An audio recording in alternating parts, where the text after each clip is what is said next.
Thanks, Pete. Bonadar, everyone. Absolutely delighted to be joining you today. Just by way of a brief introduction, my name's Ian Houlston. I'm a landscape architect and archaeologist at the design and environmental consultancy LDA Design.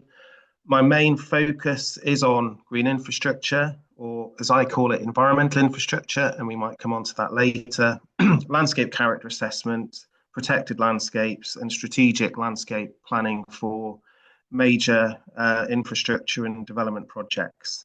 As a practice, the late John Hopkins introduced us and the country, I think, to green infrastructure in the early 2000s through the London Green Grid and several projects down there. I was mentored by him and had the privilege of seeing how he operated and how he worked. And we developed green infrastructure approaches for urban areas and then took that to rural areas. We developed one of the first GI projects for a large-scale rural area in Northamptonshire, and then took that onwards into a realm where we introduced a much stronger relationship to economic considerations through the Leeds City Region GI strategy. A major part now of my work is to integrate environmental infrastructure into projects, and these are just two examples which I hope are of interest because they contrast quite nicely, I think. We've also framed this around a natural capital approach to placemaking, and it's just some emerging thinking that we're developing that takes environmental infrastructure forward and links it much more closely to the thinking around ecosystem goods and services. We'll start with a consideration of the timeline that we've been on, the journey, and a reflection to start with on some work that the Place Alliance did a few years ago, an audit of new housing developments across England. And that found that the majority were mediocre or poor, and we can all cite examples of housing developments that we've seen which are completely devoid of life and interest and landscape and functioning green infrastructure. And that is something which we need to reverse. Part of the reversal of what we deliver being mediocre and poor has been to reflect on several steps to where we are now. And I think for me, one of the biggest moves was the Lawton Review. Then we can sort of track the 25-year environment plan, the Desgupta Review, which linked economics to biodiversity, the Environment Act in England, and then more recently, the Planning Policy Wales, and in England, the Environmental Net Gain and Environmental Benefits from Nature tool being referenced in planning guidance. I think over the years, over this last 15 years, we've seen a gradual shift towards policy and legislation recognising the importance of nature conservation and nature recovery, but also the role that nature recovery and better green infrastructure will have on the lives of people and the economy of the country. This is recognised in the plan in Wales, which recognises that good design can help ensure high environmental quality, and that green infrastructure is an integral part of the design process. And really, I think brilliantly, it highlights that integrating green infrastructure is not limited to landscape and ecology, but it needs to consider all features in the natural environment and how they function and contribute to places. And I think placemaking and ecosystem services are really fundamental to the way I certainly think about things, and I think it's reflected here. This matters. It matters to us as built and natural environment professionals, and also to us as citizens. We're seeing a protracted and ongoing decline in the natural world. We need to reverse the trajectory that we're on urgently. And everything we do as professionals and everything we do as citizens needs to get us back on the green line, because the red line, business as usual, can't go on. As a business and as a professional, I am challenging myself, and we are challenging ourselves on what looks like business as usual. We're questioning what we do, how we do it, why we do it. we're taking a different focus on just design delivery to focusing on outcomes, and we'll touch on outcomes hopefully later. But outcomes are a really big part of the trajectory of where we're going and need to go. And we use this, not uncommon to see this, but we use it on a project by project basis, either covertly or overtly, just to remind ourselves often that the landscapes and the places we design can deliver a series of ecosystem functions. And if we're mindful of this, we can make better decisions as we design and plan for places. And just to remind ourselves, and we'll skip through this quite quickly, but in the built environment, nature, trees, green infrastructure has a really important role in delivering social, environmental, and economic benefits. And as you start to see them stack up, you see the real benefits, genuine benefits that good green infrastructure planning can have in urban environments. And also in rural environments, the same applies. And I think that's often overlooked in lots of projects. The natural environment in rural areas also needs a bit of a hand, needs to be enhanced because of the social, the environmental, and the economic benefits that it can give us. A really nice example of that is natural flood management. A conventional drainage scheme delivers on water quality and quantity and can contribute to land use and property values. But if you take a nature-based solution, it can deliver on a whole host of other agendas through the ecosystem services it provides. So what difference does it make? Quick look at a couple of case studies. Case study one is East Cullompton in Devon, where we took an ecosystems approach to the master plan. The Mid-Devon local plan identified this as an area for significant new housing growth. This SPD is the document I'm referring to, and that's recently been adopted. The policy for East Cullompton requires 40 hectares for strategic green infrastructure, laid out and managed with a mix of public parkland, open space, local nature reserve, etc. Nothing unusual. And we worked with the client very closely and stakeholders and other members of the consultant team to just explode what that green infrastructure could offer to the new community, recognising that plans for significant growth need to be met by significant investment in the natural environment, both within and around a site possibly.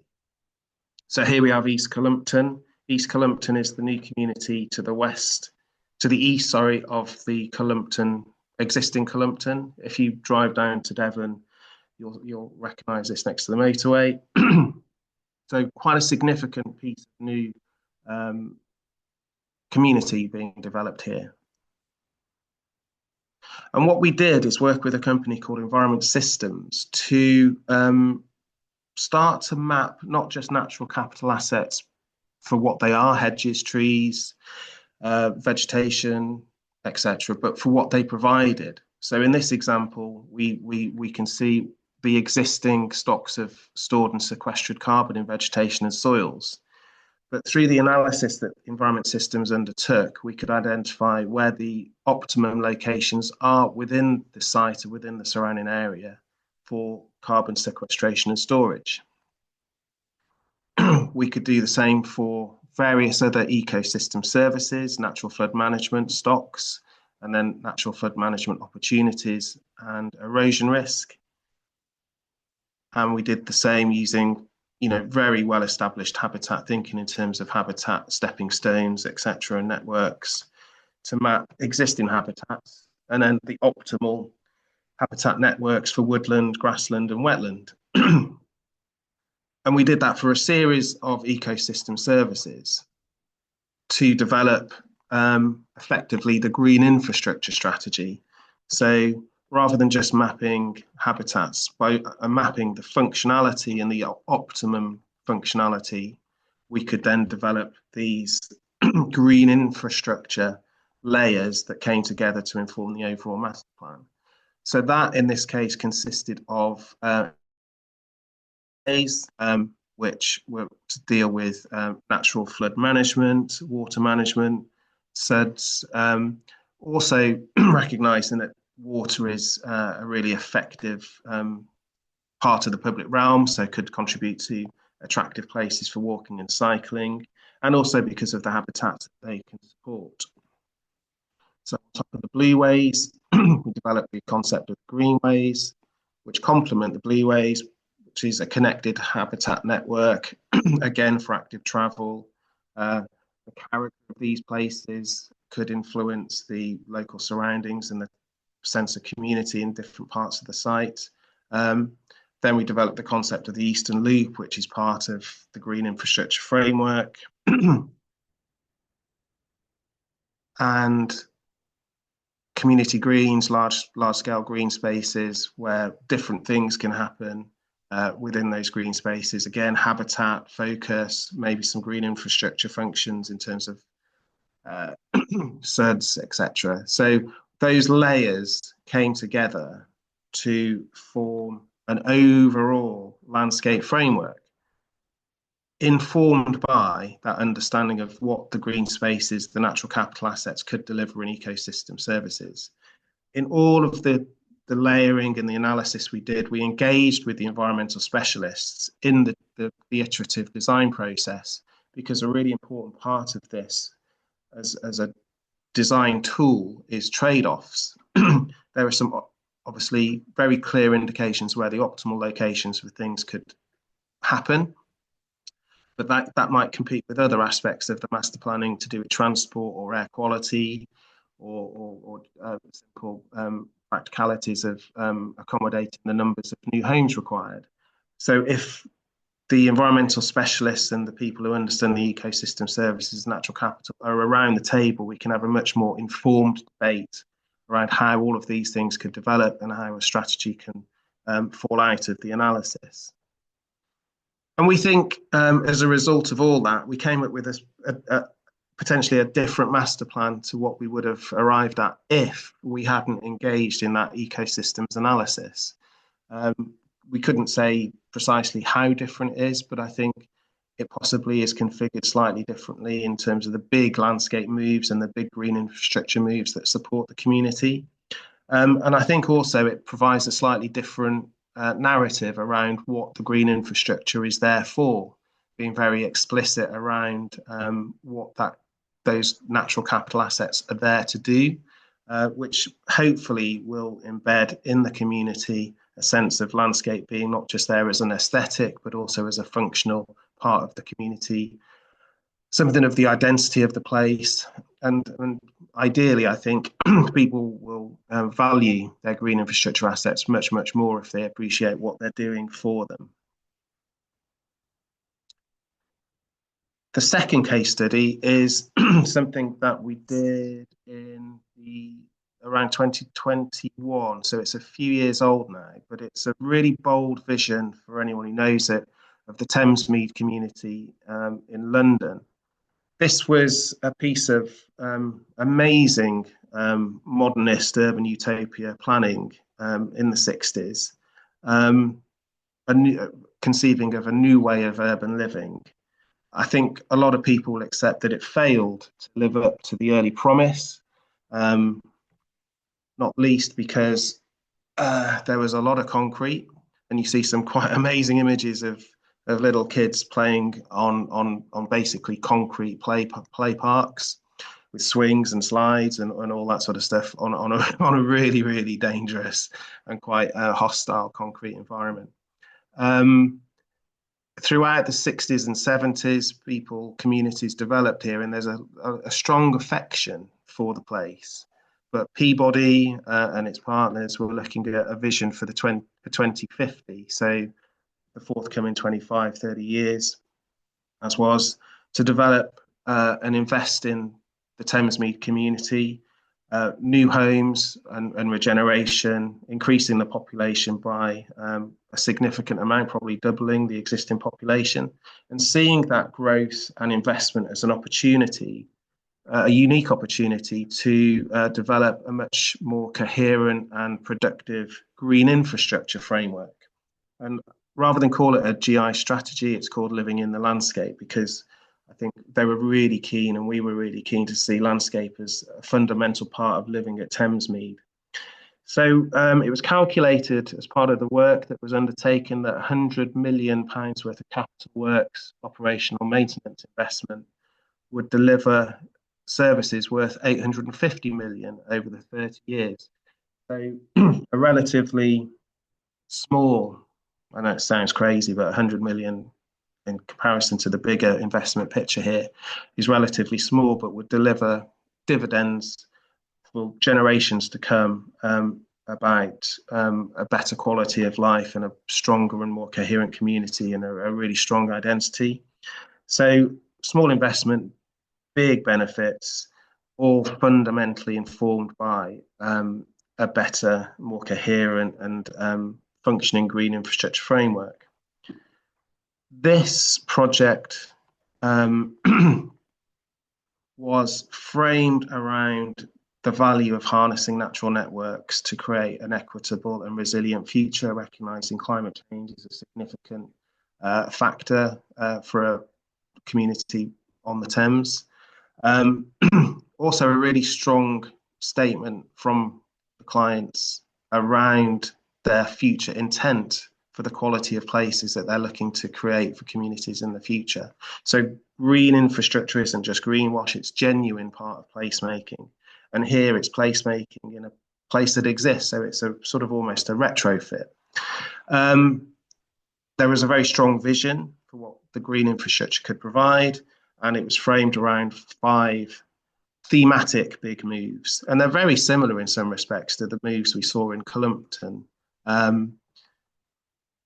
We call them programs for change. So this is the end result where all of the thematic programs are combined, but they're framed around the 5 big themes. The big blue is about the waterscape, and that's rethinking the relationship of Thamesmead with the Thames, naturalising the existing canals, lakes, ditches as features of a more naturalised environment for wildlife habitat, and also for interaction with nature on a daily basis. I think water is a really, really great opportunity for nature to be part of people's lives. So often we see SUDS surrounded by a fence and sort of parked to one side.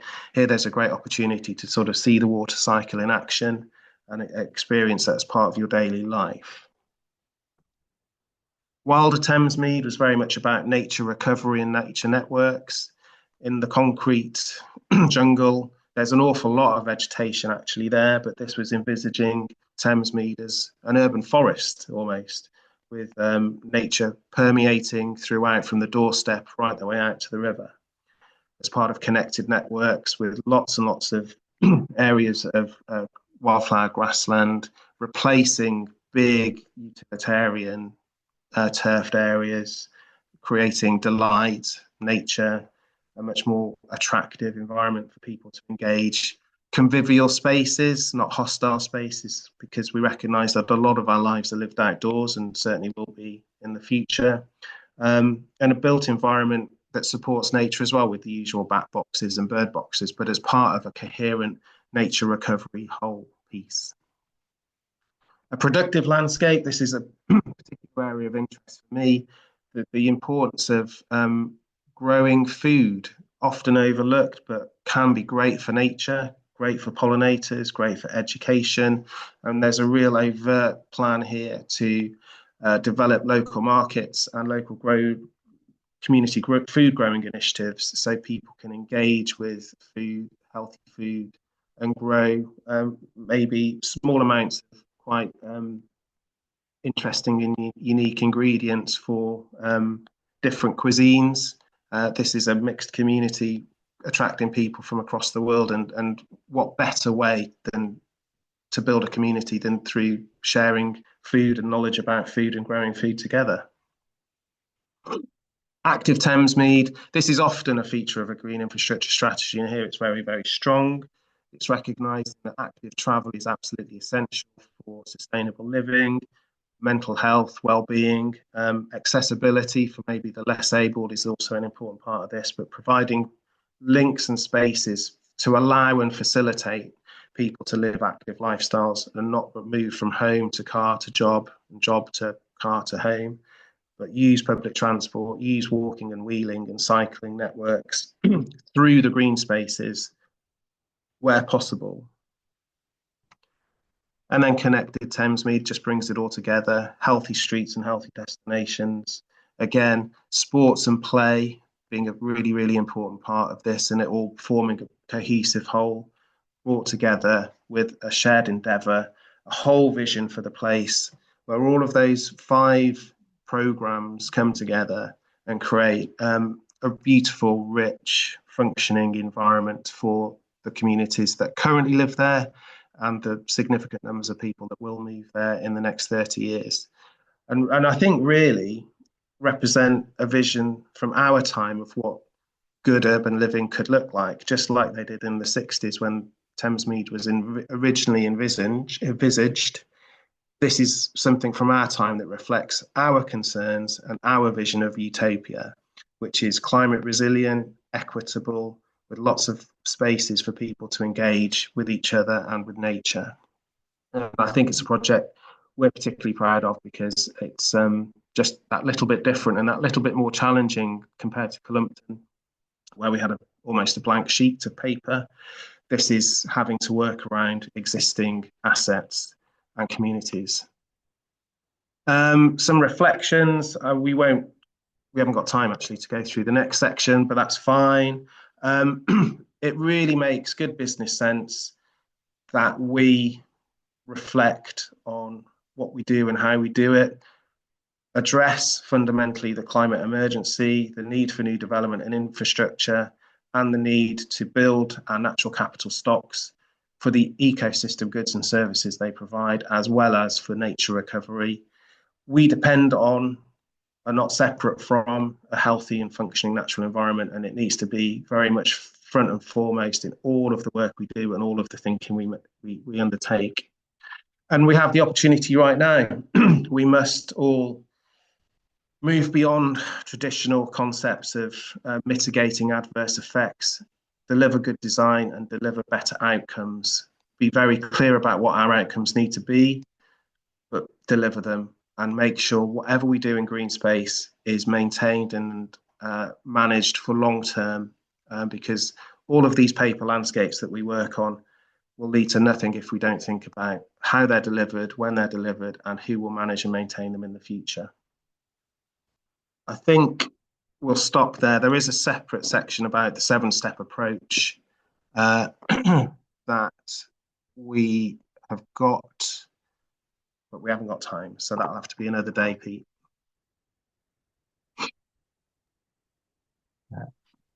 Ian, if you did want to take a couple of minutes to, 7 minutes to go through that seven step approach, then we could Really? go, then we could go into the discussion after the Okay. automatic Zoom cut off after part 1, if that's okay with Okay. you. Yeah, Uh, yeah, yeah. and hopefully the audience are okay with that as well. Can't hear any objections. Take it away, Ian. Okay. So this is a work in progress. Let me just have a sip of my brew.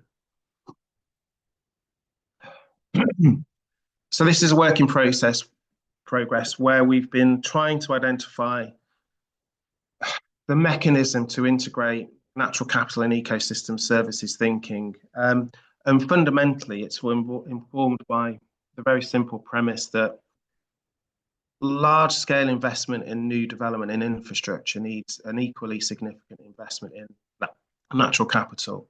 And natural capital, the green infrastructure or the environmental infrastructure, as I term it, are just as important as transport, electricity, services, infrastructure to make a place, because it's fundamental to all life on the planet that we have good natural capital in the places where we live. So what we identified is a 7-step approach. The first step is to recognize that nothing happens in isolation. No development site sits on its own with no social, environmental, or economic context. So we recognize the need to look beyond the red line boundary and look at how there is the potential for harm and also benefit to be derived from the surrounding context. And this is the example of Exeter, where Exeter's growth is supported by the development of the Clyst Valley Regional Park, which came out of a green infrastructure study we did a couple of decades ago. So look beyond a site, look beyond site at the surrounding context and how that can be supportive. A step that we're introducing more and more into our projects is to not just map habitats for the sake of it, or land uses or land cover, but map the natural capital assets and understand the ecosystem services that flow from these. Now, that's not work that I, as a landscape architect, could do confidently. So we're engaging with different forms of consultancy that exist now. But we're not just asking them, like I said earlier, to do the mapping and give us a report. The benefit is when they join us in the iterative planning and design process. Step 3, again, can be overlooked. We need to, I think, more regularly model climate change scenarios locally to identify the potential effects and use that to inform the master planning process and the natural capital that we'll be designing and delivering. Because some places are going to see significant change. This shows agricultural land classification dropping by a couple of strategic points from the period 2020 to 2080. That is just one example. Water paucity around the east of England, in some parts of southeast England, are significant. The urban heat island effect in some urban areas is significant. So we need to be cognizant of these changes to design our green infrastructure, our environmental infrastructure for the future. So it's fit for purpose for the next few generations. This is reiterating that point. Engage with environmental specialists in the design process. They have a really important contribution to make when we're having the discussions around trade-offs. What is a priority ecosystem service for this part of the community? What are the key opportunities? And bring a specialist team and stakeholders together to optimize the outcomes through scenario testing, and have a strong narrative around that and why you've made the decision, so it's an auditable design process. Identify routes to delivery, long-term governance and stewardship. Like I said earlier, if you can't manage and maintain this green infrastructure into the future, it's going to lose its functionality. It's also important to monitor outcomes, report progress, and then see if management regimes need to change to maybe deliver on different priorities over time. What was seen as a priority in 2025 may no longer be the priority in 2045. So can we manage that natural capital to flex to deliver what the future might demand it to? Measure outcomes, increasingly important, I think. In England, we've got biodiversity net gain. There's the environmental benefits from nature tool and other tools where there are mechanisms to accurately record and test and look at outcomes and see how they change over time, and then learn from that as we build greater confidence and knowledge around how natural capital functions, because there is, I think, a widespread paucity of decent, reliable data around natural capital, how it functions. And this is really, really important and shouldn't be overlooked. Going back to the first slide, there's a lot of skepticism around our ability and capacity to deliver good development. There's a legacy of 20, 30 years of really poor housing stock with poor identikit housing schemes across Wales, Scotland, England. You can go to some housing and not know where you are. It's developed, I think, a degree of skepticism. So when we communicate with these beautiful graphics around what new communities might look like or new infrastructure might look like in the future, that can be underpinned and informed by some decent evidence around what these places will deliver, how they will be delivered, and how they will be managed, and also what role communities may have in their governance over the long term. So there's a sense and an acceptability that if we can deliver good design, communities may be more amenable to development happening. But there's a lot of skepticism and there's a lot of fear around new development and change. The government is placing a huge amount for our economic recovery on new development and growth in infrastructure and housing. There's going to be a lot of tension around that if we continue to paint a picture of it being poor quality. It really needs to be high quality, and it really needs to be informed by credible evidence about what it will deliver, I think. There we go. Done.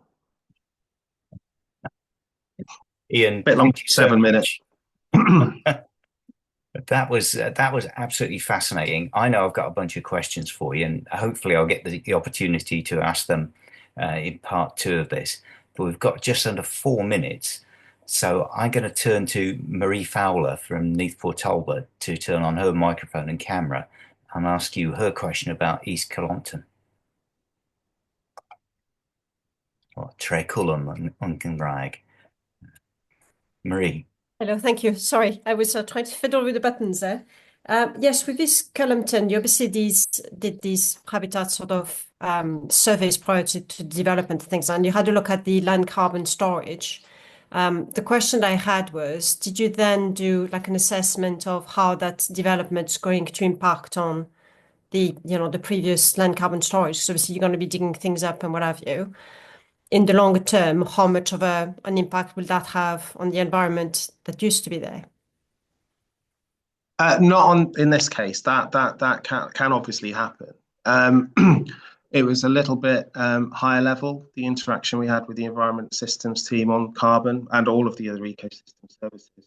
But that would be possible. I know there are lots of good soil metrics out there now which give you good indications. What their analysis did say at that slightly higher level, though, was how you develop a site in terms of carbon is really, really important. And there are certain areas within the site where there's a lot more carbon stored. And if you have to develop that, you have to have a different strategy for how the soil is taken away and stored, so it doesn't release as much carbon as it might do if you just treat it like other areas of soil. So part of the strategy was to identify those high scoring areas, to not develop them and maintain them as much as possible, but where there is disturbance, just recognise that that is going to release more carbon than if you didn't manage those areas very, very carefully. But no, I think it's part of that, our evolution as we take this sort of process forward. There can be much more critical analysis with metrics of how the projects perform. And use that, and metrics are going to be increasingly part of what we do, for definite. And there's some really, really good tools out there that make that actually relatively quite easy. I think one of the critical things is like we think about the grass, we think about the trees, we don't necessarily always think about what's underneath it. And this is the issue, isn't it? When we're developing on land, is how do we impact everything underneath is essentially going to determine what happens above. So it's kind of like a missing. You're speaking to that's poetry. The next edition of the Landscape Journal, I hope I'm not going to be not spoiling anything, is about soil. Its importance from a nature recovery. There's an article in there from me about soil as a cultural artifact, which is hopefully interesting with lots of gory details about bones. But yeah, absolutely, you're right. Everything we do is informed by our understanding of soil. We've lost that. Farmers know about it. We as landscape architects and environmental professionals often overlook it. So have a look at the next. That's a great point at which to finish, because Zoom's about to cut us off.